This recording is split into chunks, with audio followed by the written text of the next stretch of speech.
அஸ்ஸலாமு அலைக்கும் வரஹ்மத்துல்லாஹி தஆலா பரகாத்துஹு. நான் பேச எடுத்துக்கொண்ட தலைப்பு பேர் என்ன? புகைப்பழக்கம். ஆண்டுதோறும் மே 31ஆம் தேதி உலக புகையை எதிர்ப்பு தினம் கடைபிடிக்கப்படுகிறது. புகையை பயன்படுத்துவது நாகரிகமாக அடையாளமாக கருதும் அளவுக்கு பெரும்பாலான இது ஆட்கொண்டு வருகிறது.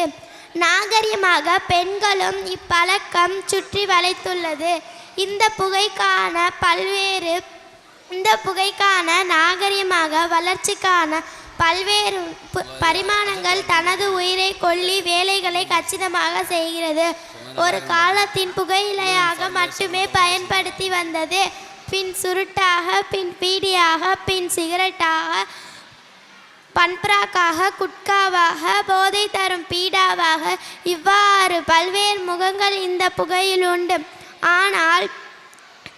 ஆனால் புகையிலை பன்பிராக்காக, பீடாக யார் அதை உட்கொள்கிறார்களோ அவரை மட்டுமே பாதிக்கும். ஆனால் புகைப்பவரை மட்டும் பாதிப்பு அல்ல, அவர் பக்கத்து வீலரையும் சேர்ந்து பாதிக்கும்.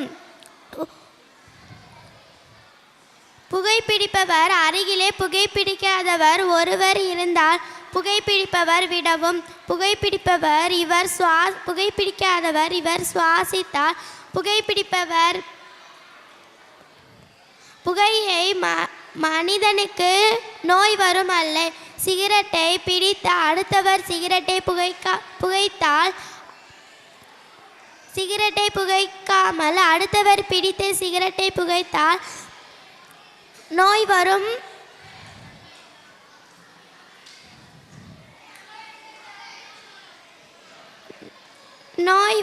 அல்ல.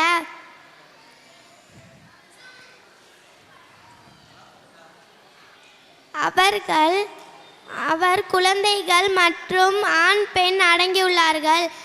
மேலும் இதய நோய், மூச்சுக்குழாய்கள், ஆஸ்துமா, நுரையீரல் புற்று சம்பந்தப்பட்ட நோயாளிகள் ஆண்டுதோறும் மடிகிறார்கள். சிகரெட்டில் 4000 வேதிப்பொருட்கள் கலந்துள்ளது.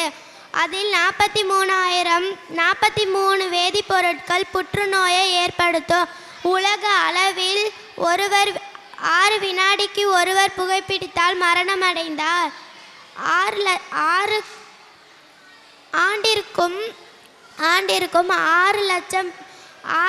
6 லட்சம் பேர் புகையை தயாரித்து மரணத்தை துண்டுகிறார்கள்.